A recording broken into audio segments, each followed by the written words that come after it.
বিসমিল্লাহিররহমানিররহিম। নারায়ণগঞ্জ জেলার অন্তর্গত ১ নং ওয়ার্ড পালপাড়া কর্তৃক আয়োজিত আজকের এই বিএনপির মনোনীত সংসদ সদস্য রাষ্ট্রীয় মাহমুদুল ভাইয়ের জনসভায় উপস্থিত সম্মানিত সভাপতি, আমাদের সহযোগিতা বিএনপি যুগ্ম উপস্থিত সম্মানিত সভাপতি, সোনামণি চাকরি গণমানুষের নেতা, সাবেক সংসদ সদস্য, সুপ্রিম কোর্ট আইনজীবী সমিতির সম্মানিত সভাপতি জনাব ব্যারিস্টার মাহমুদুল ভাই, উপস্থিত আমাদের উপজেলা ও জেলার সকল নেতৃবৃন্দ, আপনাদের সকলকে এবং আমাদের সকল ভাইকে আসসালামু আলাইকুম ওয়া রাহমাতুল্লাহি ওয়া বারাকাতুহু। নেতৃবৃন্দ, আজকে আমরা এখানে বক্তব্য দেওয়ার কোনো কথা নাই। 16 বছর আমরা কিভাবে রাস্তায় ছিলাম এই এলাকার জনগণ আমাদের সবাই থেকে ভালো জানেন। এই এলাকার মানুষ বলতে পারবে বারবার কিভাবে হত্যা হয়েছে, এই এলাকার মানুষ বলতে পারবে কিভাবে নির্যাতনের শেষ সীমানায় একটি বাড়িতে বারবার হামলা হয়েছে। তাই আমি বলবো, এই হামলা রুখার জন্য, এই হত্যা রুখার জন্য হলো আপনারা ধানের পছন্দ করবেন, কারণ আমরা রাস্তায় ছিলাম, আপনারা দেখেছেন কতবার কত রকম ভাবে এই পালপাড়াতে হামলা হয়েছে, আক্রমণ হয়েছে, আমাদের মুন্সি সহ অনেকের ধর্ষণ হয়েছে। মুন্সির বাবার কবর দেওয়ার মুন্সি করতে পারে নাই, বাবাকে কবর দেওয়ার জন্য সে আসতে পারে নাই, তাকে এই এলাকা থেকে দূরানো হয়েছে।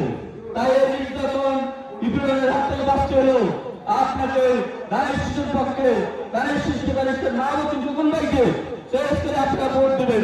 আমি সেই আশাটাই ব্যক্ত করবো। তার সাথে সাথে আমি একটা কথা বলবো যে আপনারা দেখেছেন গত 17 বছর আমাদের সাথে রাস্তায় কে ছিল, যারা আমাদের রাস্তায় ছিল আপনারা অন্তত তাদেরকে সেরা অন্তত ছিলেন। আমরা কিন্তু দেশের মানুষকে বাঁচানোর জন্য কাজ করেছি, আমাদের নেতৃবৃন্দ এই দেশের সম্পদকে বাঁচানোর জন্য কাজ করেছে, এই দেশের স্বৈরশাসক হটানোর জন্য কাজ করেছে। আমরা শুধু ধানের শিশুর জন্য কাজ করেছি তা না, আমরা এই দেশের মানবিকতার জন্য কাজ করেছি, কারণে আমরা নির্দিষ্ট ভূমিকা রেখেছি। বন্যার সময় আমরা এই এলাকার জন্য কাজ করেছি, রাস্তাঘাটের জন্য কাজ করেছি, বন্যা সাধারণ মানুষের পাশে দাঁড়িয়েছি, আমরা করোনার সময় মানুষের পাশে দাঁড়িয়েছি।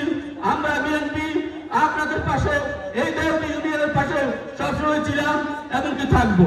আমি মনে করবো আমাদের মতো আপনারা শুধু একটু দল দেখিয়ে দেন, যে দলটি আপনাদের পাশে ছিল এভাবে, যে বিভিন্ন মহামারী, করোনা, আপনার বন্যা, আপনাদের সহযোগী হিসেবে আপনাদের সাথে কাজ করেছে, এরকম কোন দল দেওয়ানি ইউনিয়নে কাজ করেনি।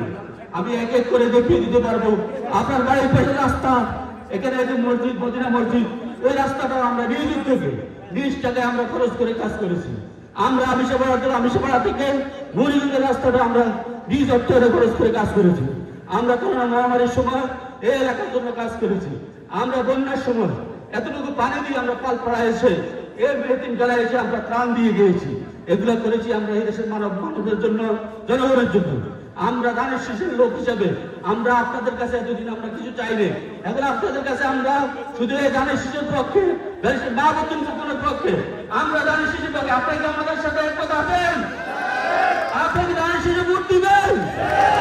আপনার মানবতার এলাকাতে ভোট দিবেন? আপনার ব্যারিস্টার মাহমুদুল ভাইকে ভোট দিবেন? ইনশাআল্লাহ আপনাদের এই আশা নিয়ে আমি আমার বক্তব্য এখানে শেষ করছি। খুদা হাফেজ। বাংলাদেশ জিন্দাবাদ। ভারপ্রাপ্ত চেয়ারম্যান তারেক রহমান জিন্দাবাদ। বেগম খালেদা জিয়া জিন্দাবাদ। শহীদ প্রেসিডেন্ট জিয়া রহমান অমর হোক।